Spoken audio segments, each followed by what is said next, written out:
Azerbaijan Armenia के बीच थम सकता है युद्ध। युद्ध खत्म करने के लिए अजरबैजान ने रखी शर्तें।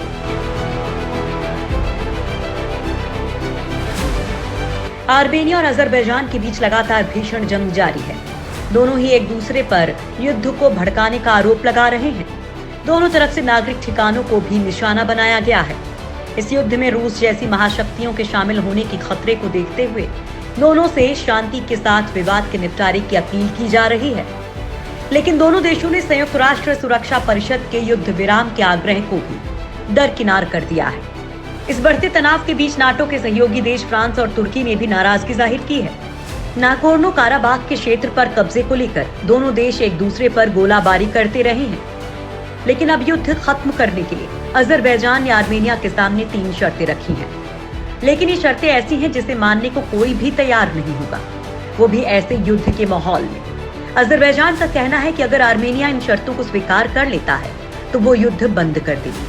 अजरबैजान के राष्ट्रपति इल्हाम अलीयेव ने कहा है कि आर्मेनियाई सेना ने उस इलाके पर कब्जा कर रखा है जिसे 1990 के दशक में हार चुका है।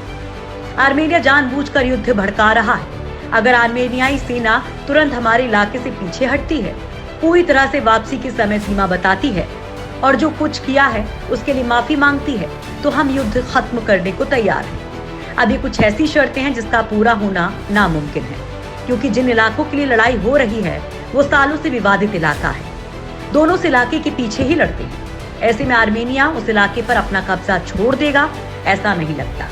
साथ ही माफी मांगने वाली बात भी गले नहीं उतरती है। अलीयेव ने कहा है कि आर्मेनिया को अजरबैजान की क्षेत्रीय अखंडता को स्वीकारना होगा। यही युद्ध खत्म करने का एकमात्र तरीका है। उन्होंने आगे कहा कि संयुक्त राष्ट्र के प्रस्तावों को लागू करने और अजरबैजान के प्रभाव वाले क्षेत्रों से आर्मेनियाई सेना को वापस भेजने के लिए दबाव बनाने में अंतर्राष्ट्रीय समुदाय नाकाम रहा है। दरअसल कभी सोवियत संघ का हिस्सा रह चुके आर्मेनिया और अजरबैजान के बीच युद्ध की बड़ी वजह है नागोर्नो काराबाख इलाका। इस क्षेत्र के पहाड़ी इलाके को अजरबैजान अपना बताता है, जबकि यहाँ आर्मेनिया का कब्जा है। 1994 में खत्म हुई लड़ाई के बाद से इस इलाके पर आर्मेनिया का कब्जा है। 2016 में भी दोनों देशों के बीच इस इलाके को लेकर खूनी युद्ध हुआ था, जिसमें 200 लोग मारे गए थे। अब एक बार फिर से दोनों देश आमने सामने हैं। ऐसे में लगता नहीं है कि आर्मेनिया इस इलाके पर से अपना कब्जा छोड़ेगा, वो भी तब जब उसके साथ रूस और फ्रांस जैसे देश खड़े हैं। क्या रूस और फ्रांस की एंट्री से डर गया अजरबैजान? अजरबैजान के राष्ट्रपति अलीयेव के रुख से साफ है कि उनका रूस, अमेरिका और यूरोपीय संघ के युद्ध विराम के आग्रह को मानने का कोई इरादा नहीं है। लेकिन अजरबैजान के बयान के बाद आर्मेनिया ने भी अपने इरादे साफ कर दिए हैं। अलीयेव के भाषण के फौरन बाद आर्मेनियाई रक्षा मंत्रालय ने भी बयान जारी कर कहा कि हमें कोई खतरा नहीं है, लेकिन फिर भी हम हर स्थिति से निपटने के लिए तैयार हैं। इससे पहले आर्मेनियाई प्रधानमंत्री निकोलस पशिनियन ने भी साफ कर दिया था कि वो अजरबैजान के साथ वार्ता के लिए तैयार नहीं है। दरअसल इन दोनों देशों की लड़ाई में कई ताकतवर देश उतर आए हैं। आर्मेनिया की तरफ से रूस और फ्रांस खुलकर सामने आ गए हैं। हालांकि दोनों देश अभी तक युद्ध में नहीं कूदे हैं, लेकिन जिस तरह से अजरबैजान की तरफ से तुर्की और पाकिस्तान भाड़े के आतंकियों की एंट्री करवा रहे हैं, उससे रूस और फ्रांस दोनों ही नाराज हैं। और हो सकता है कि अगले कुछ दिनों में रूस और फ्रांस की सेनाएं भी इस युद्ध में उतर जाएं। अगर ऐसा हुआ तो ये लड़ाई काफी भीषण हो जाएगी। अंतर्राष्ट्रीय समुदाय की चिंता ये है कि यदि दो देशों की इस लड़ाई में रूस जैसी महाशक्तियां शामिल हो जाती हैं तो विश्व युद्ध जैसे हालात पैदा हो जाएंगे।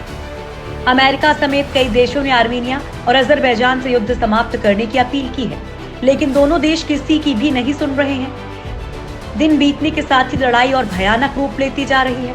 रूस इसलिए भी जंग में हस्तक्षेप कर सकता है क्योंकि न्यूयॉर्क टाइम्स की रिपोर्ट के मुताबिक आर्मेनिया और रूस में रक्षा संधि है। इस संधि के अनुसार अगर कोई भी देश आर्मेनिया की जमीन पर हमला करता है तो रूस मोर्चा संभालने के लिए आ सकता है। उधर दूसरी तरफ अजरबैजान के साथ तुर्की खड़ा है। तुर्की ने एक बयान में कहा है कि हम आर्मेनिया या किसी और देश के आक्रामक कार्रवाई के खिलाफ अजरबैजान की जनता के साथ आगे भी खड़े रहेंगे। अब हालात ये हैं कि रूस और तुर्की में कभी भी जंग हो सकती है। आर्मेनिया और अजरबैजान के युद्ध में तुर्की के कूदने का खतरा पैदा हो गया है। आर्मेनिया का समर्थन रूस कर रहा है, तो वहीं अजरबैजान के साथ नाटो देश तुर्की और इजराइल खड़े हुए हैं।